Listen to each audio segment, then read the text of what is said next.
And do you think that it's respectful to come to the Oval Office of the United States of America and attack the administration that is trying to prevent the destruction of your country? During the war, everybody has problems. Even you, but you have nice ocean and don't feel now, but you will feel it in the future. God bless. You don't know that. God bless. God bless. You will not have a war. Don't tell us what we're going to feel.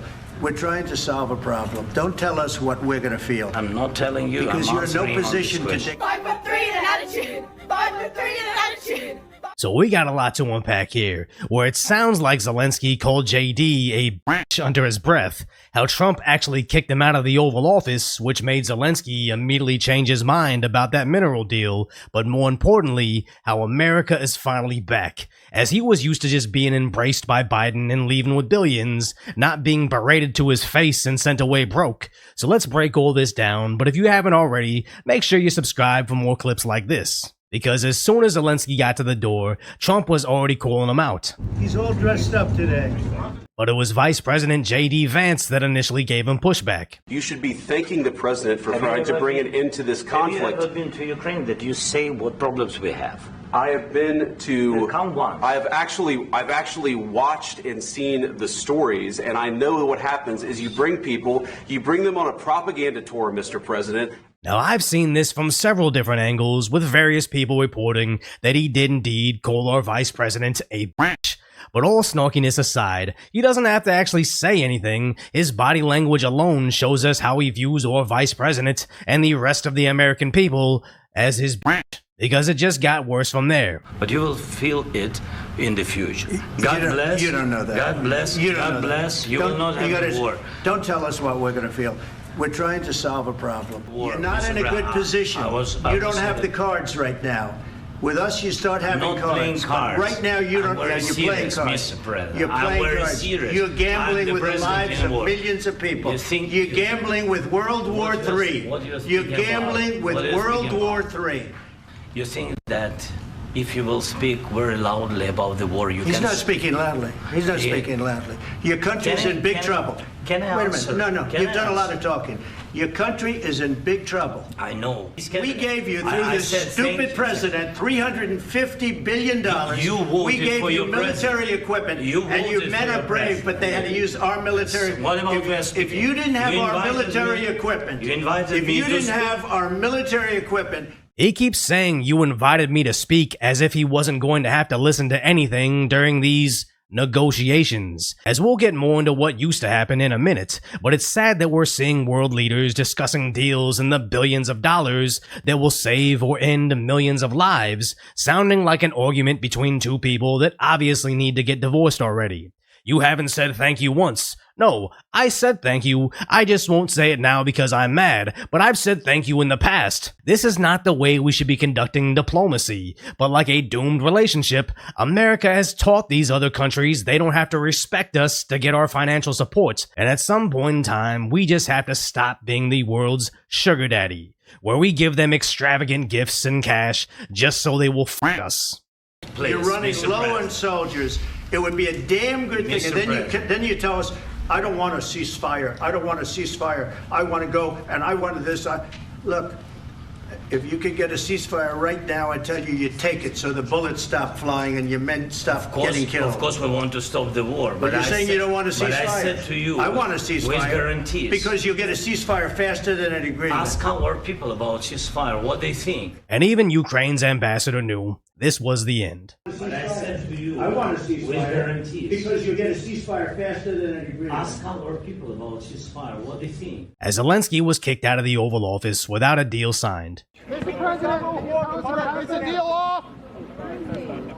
Then Trump took to Twitter stating, "We now know a lot more," as a conversation was done under pressure, getting Zelensky emotional. And now Trump knows he's not ready for peace if America is involved, because our support gives him advantages in negotiations, and Trump doesn't want advantages, he wants peace. So after disrespecting the Oval Office, he can only return when he's ready for peace. In terms of giving concessions to Russia, this does sound bad. But in terms of reality, it doesn't really seem like there's an alternative. It's either help broker a peace deal with compromises, or continue sending hundreds of billions of American tax dollars until we're bankrupt through inflation, not to mention the millions more sent to die on the front lines. And sad to say, I really don't see the win conditions in this war without escalation to a world war, and all the posturing to what we're doing is working just seems like empty gestures to shame America into sending more checks. As after being sent away, Zelensky immediately flew back to Europe, where he took to Twitter to thank all the different European world leaders that sent their social media posts of support. As if you're not aware, the gray checkmark means they're an official verified government account. But as Anthony Cabasa calls out, even collectively, they're not even close to the $350 billion the US has sent over. And when European prime ministers show their support, that cat account calls them out for having a small military that's half the size of a single police department in America. So all this, we stand with them no matter what, is great if they plan on stepping in and actually standing with them, and not just subtly shaming America from the sidelines. As with all these Doge audits on USAID, I believe, like many Americans, we need to stop being treated like the world's ATM, and not just with USAID, but why are we the majority of NATO's defense spendings? How are we nearly a quarter of funding for the United Nations, and basically the only thing keeping the WHO afloat? As I believe they said the WHO is going under without the funds from the US, so it's really not world anything if it solely relies on America. And sad to say, we do all these things with goodwill in mind, but still, most of the world supposedly hates us, so why not get the same result for free? And the worst part about all of this is a lot of our goals can be accomplished by simply stopping the payouts. As when Zelensky left with nothing, he is now ready to sign that mineral agreement, which really makes me believe he thought he could waltz in, call our VP a bitch, and still walk out with a check. And people don't randomly come to that assumption without being programmed to think that way, as previously, we were giving him a hero's welcome whenever he'd arrive. Then Biden would read off some notes given to him. That no nation can be truly secure in the world if, in fact, we don't stand up and defend the freedom of Ukraine. Then fly to Europe to apologize for not giving him his money on time.